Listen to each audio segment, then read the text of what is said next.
Comments and opinions expressed on Writers in Focus are those of the individual participants and are presented for the purpose of discussion only. No endorsements by Atlanta Fulton Public Library System or Fulton County government are intended, and none should be presumed.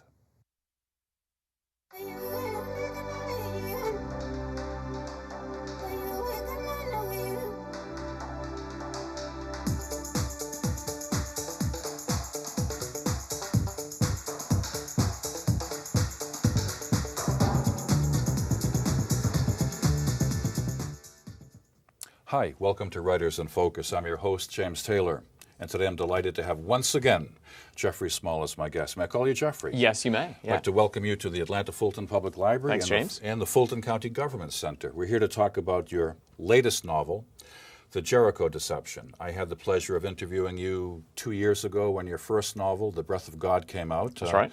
Little parenthetical insertion here, ladies and gentlemen. It's about, his first novel is about Jesus' lost years in Tibet. A little something like that. Good memory. Yeah. By way of introduction, Jeffrey is a summa cum laude and Phi Beta Kappa graduate of Yale University. He then had a tougher time at Harvard University Law School, graduating only with the magna cum laude degree, honors degree. After a very successful career in commercial real estate, which you are still continuing, right here in Atlanta, you earned a Master's of Religious Studies at Oriel College, Oxford University. Jeffrey has studied Buddhist meditation in Bhutan, studied yoga in India, and is active in the Episcopalian Church right here in Atlanta. In addition to being a loving husband and father, Jeffrey is a champion ballroom dancer and a black sash in Kung Fu. Google Mr. Small. He has a terrific website, or follow his blogs on the Huffington Post. Let's talk about your second novel in 2 years, The Jericho Deception. It hangs around a machine. We can call it the God machine. We can call it the Logos machine. It's the invention of the Dr. Ethan Lightman at Yale University. What is this machine? So it's interesting that you nicknamed it the God Machine. That was actually a working title for my book before I came up with the Jericho Deception. So Dr. Ethan Lightman is a Yale neurology professor and a psychologist, and he's studying mystical experiences in the human brain and how these arise and where they come from, and almost is there a God spot in the brain. And one of the ways that they're researching this is he's developed a machine that they call the Logos, which uses electromagnetic frequencies into the temporal lobes of the brain to try to create a mystical experience in someone, really give someone the ability to see God with a machine. I mentioned this before the interview. It's the first hardball I'm going to hurl at you, okay? So here's a very intelligent professor at Yale University developing a machine that transmits transcranial magnetic stimulation to the brain. Yes. You've done your research on this. And presumably, if the machine works, the whole book is about, will this machine work? Will it get stolen? Will it be used for nefarious reasons? But if the machine produces a mystical experience in the patient, in the person, wouldn't that prove that you don't need God for a mystical experience? Go ahead. Okay, so that's I just hurled it at you. We'll get right to the difficult things. That's part of the mystery and the question in the novel. I know. Are our brains kind of wired for these experiences, and what does that mean if there's been fascinating research with certain drugs, and we know certain native populations that whether it's ayahuasca tea in South America, peyote with natives here, experiments that people have done with mushrooms and psilocybin, the active ingredient in that can lead also to mystical experiences. So this is fundamental question is, are you really having an experience of God, and what does that mean if you could mechanically create that in someone? But the challenging thing, it's part of that mystery of, do we ultimately know that? If I were to show you, hold an apple up, simple red apple, while you're in an MRI machine, your brain would light up in certain areas. Your occipital lobe, where we process visual stimuli in the rear of the brain, would light up. So because there's a mechanical area of the brain that's lighting up when you see an apple, does that mean the apple doesn't exist? Yeah. And if we could put an electrode in your brain and stimulate that so that all of a sudden you would see an apple or smell an apple that wasn't there, does that deny the reality of the apple? See, the book, to me, the book, Jeffrey, works on so many levels. There's a philosophical, theological level. There's a thriller level. Forgive me as I look at my notes. It's a page-turning thriller involving elements of political intrigue, religious scholarship, clashes of civilization, reflections on the meaning of life, a little bit of sex, a lot of violence, rock climbing, CIA, activities that can possibly change the world. It works on so many levels. So, and monkeys. And monkeys at the, am I pronouncing it correctly, the Capuchin Research Laboratory at Yale University? Yes, known as Cap Lab. Yep. Cap Lab. So let me ask you this. How do you know so much about all of these subjects? The religion, I know you studied religion at Oriel College. There's not a lot of law in the book. You're a trained lawyer. There's not a lot of real estate in the book, but and you're a trained commercial real estate agent and seller buyer and so on. How do you get to know about all these things? And it's a dumb question, but I have to ask. It's a great question. Okay. So there is kind of an axiom in writing that's write what you know. How do you pull that all together? Yeah, exactly. And I disagree with the write what you know. Okay. I believe it's write what you want to know about. And I've got just a very broad kind of range of interests. My wife just thinks I'm ADD.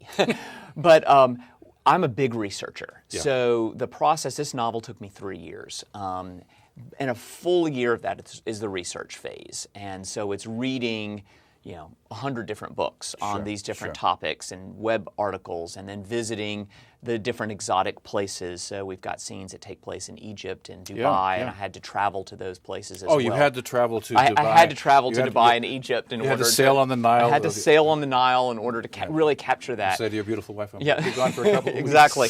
So, but all these, I use some of the core academic knowledge that I've had, for example, my time in Oxford studying religion, but then I start blending in all of these other things. And it sounds like a lot to take on. And that's why it takes I can't crank out a book a year. I have to do all the research and then start blending these elements in so that they're well balanced. And because I am writing fiction, and I write in that suspense thriller genre, it's got to be exciting. It's got to be that page turner.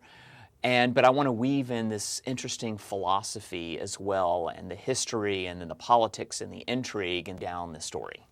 In your first novel, which I read, The Breath of God, there were times when the characters were involved in too much internal dialogue about religion. I think an editor once said to you, Jeffrey, this is a religious treatise superimposed upon a thriller, and it's worth reading. Believe me, it's Jesus Christ and Tibet, for crying out, the Lost Scrolls, the confluence of Hinduism and Christianity, marvelous stuff. Folks, go out and get The Breath of God. But in the Jericho Deception, it's more like a traditional thriller. What happened? I think that's a tough question to answer. No, well, I've grown as a writer. Okay. And what's funny is, thank goodness you didn't read the first draft of The Breath of God that was 720 pages long versus the 400 it ended up. And part of that editing process was kind of learning what was key to the story. And then starting out this book, I learned a lot from, even though the first one had lots of edits and I had some great editors I worked with, I could structure the second book in such a way that some of my rookie mistakes in the first one, I was able to overcome and just have it a lot tighter in that page turning, so that if someone picks up the Jericho Deception and they want a straight up summer read, a thriller, and they don't want to have to think too hard about the philosophical intrigue stuff, they can do that. Or if they want to delve a little bit more into the symbolism and the spiritual, mystical side of it, they can spend some more time with that as well. So that's my, I said this before the interview, that's my training, and not the mystical stuff, as Wittgenstein said, das Mystische. But there's so much theology in the novel. Could we talk about that just a little bit? The Logos machine might trigger a mystical experience. Talk about the difference between natural religion and revealed religion. I'll start you off. I can sit here, and if you're an atheist, I can say, I can prove to you that God exists by a series of arguments. And you'll say, no, logic doesn't do that. But if you saw a burning bush, if you had a mystical experience, if God said, you will now write a third novel, Jeffrey Small, you would believe in God. Am I not far off revealed religion? Yes. And Lightman, you're so good a writer, he doesn't know what he's getting himself into. His mentor, Elijah, Dr. Elijah, knows that there's more to life than... Go ahead, I just want you to... I'm hanging some thoughts on you. You've touched on some great things here. So, it's a great philosophical question. Yeah. How do we know, does God exist? Right, How do we have, what is that essence of religion? And I agree with you. I think that debate, while an interesting one, and that sells a lot of books. You have atheists like Richard Dawkins and The God Delusion. Christopher Hitchens. All those. They sell a lot of books, as do the flip side, the religious books. I think that's an unwinnable philosophical argument from just a logical perspective. And what I think that it's missing is there's a key aspect to religion, that religion is more than doctrine, it's more than scripture, it's more than ritual. There's an essence of experience, of religious experience. And it's that personal experience of something greater than ourselves, that realization that I'm a finite being, I'm mortal, I'm physical, but there's a deeper dimension to reality. And the purpose behind religion, I think, is to bring us to that space. Yeah. And so the question, though, is how do we, if we haven't really had that experience, how can you relate to it? And for some, Scripture is revealed religion. And so that God is revealed, whether you're Christian or you're Muslim, and it's revealed in the Quran or in the Vedas for a Hindu or in the Pali Canon for Buddhists. Scripture, for many people, is the revealed aspect. It's the divine revealing itself. The divine may be revealed in an individual. So for Christians, they would say Jesus is the divine revealed. But there's a whole other kind of branch of religious thinking where this is called natural theology. And it posits that if God is truly the creator of all that is, and however we see creation, but God somehow supports all of existence, that then we should be able to see glimpses of God and experience God ourselves. Sure. But even a scientist, so looking at physics, for example, and the elegance of mathematics and asking those questions is, why do simple mathematical formulas like E equals mc squared describe the nature of reality? If you have a perfect watch, someone has to have made that watch. That's an 18th century argument, isn't it? It is. Yeah, I love it. I love it, though. And so the Ethan Lightman, my protagonist, my main character in the novel, is a Yale scientist. He is not a religious person. That's right. And he has very much that kind of naturalistic, mechanical view of the world. And yet he's struggling too because he's had in his past an experience that he can't explain of that deeper dimension of reality.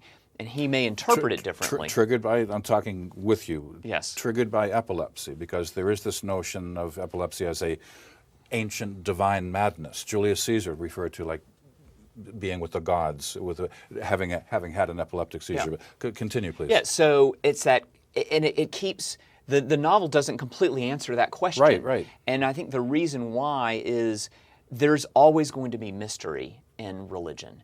And Ethan comes to his own understanding and a deeper appreciation because he goes through this arc of development through the novel. But I still don't fully answer that question. And as you mentioned, let's touch a little bit on this epilepsy because we discuss that in the novel, and it's one of the things in Ethan's research. And there's many types of epilepsy. And basically, we can think of epilepsy as a short circuit of the electrical currents in our brains. And what commonly people think is the shaking and the collapsing to the floor, which is a grand mal seizure where the whole brain is interacted with this short circuit. There's another rare type of epilepsy known as temporal lobe epilepsy, and it occurs just in the temporal lobes of the brain. And what's interesting about this is you may or may not go unconscious, but you're not shaking, but it has other symptoms of flashing lights, maybe a pleasant smell. But in some people, it can lead to intense visions. Yeah. And especially in certain creative types, it's thought that Edgar Allan Poe Lewis Carroll, Charles Dodson, the writer of Alice in Wonderland, even Vincent van Gogh may have all suffered from temporal lobe epilepsy. There's yet another side effect. In some people, these creative visions are deeply religious, to the extent that they may change the lives forever of those individuals. And so, as you mentioned, Julius Caesar is an example. There are some doctors that have read some of St. Paul's letters in the New Testament. That's how the book begins. That's how the book begins. We have a prelude. I love that 2,000 too. years ago. Yeah. Who is this guy? Well, it's Paul on the road to Damascus. And so, we have this fascinating thing where he's falls from his horse, and he has this vision. And those around him don't have the same vision of Jesus. Paul is this internal vision of light and hearing the voice of Jesus. But what's also interesting is that Paul kind of cryptically in several of his letters refers to an ailment that he suffers from, and he calls it his thorn of the flesh. Yes, that's right. And so there's this speculation, could Paul have suffered from temporal lobe epilepsy? One of the other symptoms of this, it leads to what's called hypergraphia, is the intense need to write. And so how do we know? I love it. So much of the New Testament are Paul's letters. Yeah. Ezekiel is another figure from the Old Testament who had these intense visions, was struck mute and unconscious, who was a prolific writer as well. And the book of Ezekiel influenced William Blake, and Blake's writings look like someone who's just dropped a psychotropic drug. Exactly. So we have this interplay between these different neurological conditions, and that's really what Ethan, my main character, is researching, is could you recreate those? But we can never go back in time 2,000 years ago. We don't know what really happened with these men, these visionaries, these prophets. But it's interesting speculation for that. It's fantastic. Is the brain wired for these religious experiences? And what does that mean if it is? And what does it mean in terms of the authentic? Is it authentic if you're having a seizure that's bringing this along? Let's get back to the book. I don't want to give too much away. It's a page turner. It's one of those books that you pick it up and I can't. By the time you finish, you go, it feels a wonderful experience. But you don't even have to know what you're talking about to enjoy this book. That's why I enjoyed it so much. There's also another level where there's the CIA thinking, what can we do with this Logos machine? There's a war, there's a global war, it seems, between the Christians in America and Muslims in the rest of the world. Talk about Musa for a minute, Jordanian doctor. He's involved in what appears to be a terrorist incident. He's mistakenly taken as a terrorist. He experiences the Logos machine. I don't want to get. How much do you want to tell the audience? Yeah. But there's this clash of civilization. Samuel Huntington's Clash of Civilizations. It's a clash of civilizations. But even after Boston, it was not.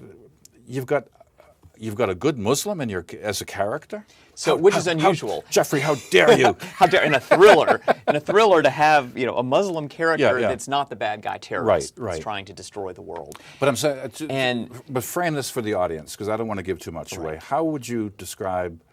You've got the Logos machine. You've got the CIA. You've got Muslims. You've got. I don't want to say too much. You've got a faux monastery in a desert. Right. God, so I can see the movie now. So, but before we get into the part about Musa and the Muslim aspect there of that character, so Ethan, who's developing this machine, this Logos machine, to give these mystical experiences to people, there's a tragedy in his lab, and there's a murder, and one of his colleagues is I'm not going to say a word. Is murdered. Yeah. We'll just leave that at that. All right. And that leads Ethan to some disturbing discoveries about the funding of his research and the possible involvement of the CIA. Right. And that then transports us. There's a parallel story going on in this hidden facility in the Egyptian desert that brings in mind control. Yes. And when we think about different motivations of people, we have financial motivations and political motivations. But to me, love is a great motivation. Religion is one of the strongest motivations for humankind, and we fought wars over religion, and we've done atrocities and great things, all in the name of religion, throughout millennia.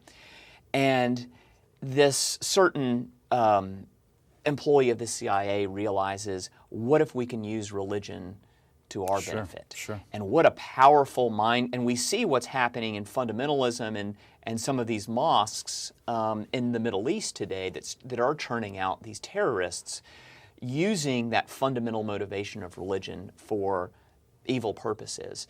And so is there a way, if we could develop a machine that could give certain experiences, how could that be used not to better knowledge or to bring peace, but how could that be used as a tool for mind control? Love it. And so we get into that. That's where we get into the whole thriller, CIA conspiracy aspect of the book. All the theological, interesting, philosophical stuff we're talking about, you don't have to get into that at all. You can just enjoy that thriller aspect of the CIA. But I have to, if you don't mind, I'm going to go back to a little bit of theology right now very quickly. A couple of years ago, I interviewed Professor Stephen Prothero, was chairman of the Religious Studies Department at Boston University, wrote a book called God is Not One, made the claim that of all the great 8 religions, although they have something in common, it's better to understand religions as different from one another. That your book begins with a quotation by Gandhi saying, I am a Buddhist, I am a Jain, I am a Christian, I am a Muslim. Prothero would claim that Gandhi's wrong, that Karen Armstrong is wrong, that Ramakrishna is wrong, that each religion is different, you climb a different path to a different mountain. The book to me, is a very subtle plea for interfaith dialogue. Am I saying anything about it? Okay, help me out of this. It's definitely a plea for interfaith dialogue. And when we see so much conflict happening around the world today and throughout history in the name of religion, religion is supposed to better us as individuals and as society, as humanity. It's supposed to bring us to a place of internal peace, of joy, and of love and compassion. And those are common teachings among every single religious tradition. And yet so often we're going in the opposite directions by claiming only my God is the true God. And I see both aspects of that, of the debate of the religions. Are they different? Are they all ultimately teaching the same thing? There are very common teachings among the world's religions. When we started talking about this religious experience as one way of knowing the divine, and maybe we get into that a little bit later, there's very common... That's another interview. I want people to go out and read the Jericho Deception. No, go ahead. But there's very commonalities among the mystics in the different world religions of these experiences they have. That the Logos machine is designed to demonstrate. Exactly. But at the same time, just to say that all religions are the same is oversimplifying them. And I think it does them disservice in that there's so much beauty in the diversity among the different religions and the conflicts. But if we think that one of the qualities of God is infinity, infinity encompasses contradictions. In fact, can't we understand God better by saying that if God can encompass all of these different faiths, but in different ways, in sometimes competing ways, can we not understand God better by understanding these different faiths? You sound a lot like your main character. No, I'm kidding. Well, you brought up the analogy. I've been asked before, are you saying that all religion is just one mountain and we've got different paths? You're saying no. And I'm not saying that. Right. But in a way, could we think about ultimate reality as being like a mountain chain that's all connected with different peaks? And we have different paths to these different peaks. They're all connected. And you might get to the top of one peak and celebrate that I'm a Christian or I'm a Muslim and I'm at this peak and I'm understanding something about life and about existence. But I can look across and see, wow, there are other peaks and the views from them are equally as majestic. And wow, the peaks are connected to each other as well. They're different, but they're interconnected. And ladies and gentlemen, let's not forget the sex and the violence and the sailing on the Nile. And the sailing on the Nile. And the scholarship. And people are always running and being shot at, and there's helicopters, and there's intrigue, and acts as one of the great villains that I've encountered in a long time. Listen, I've got to ask you this. On your website, you have posted an article that I loved.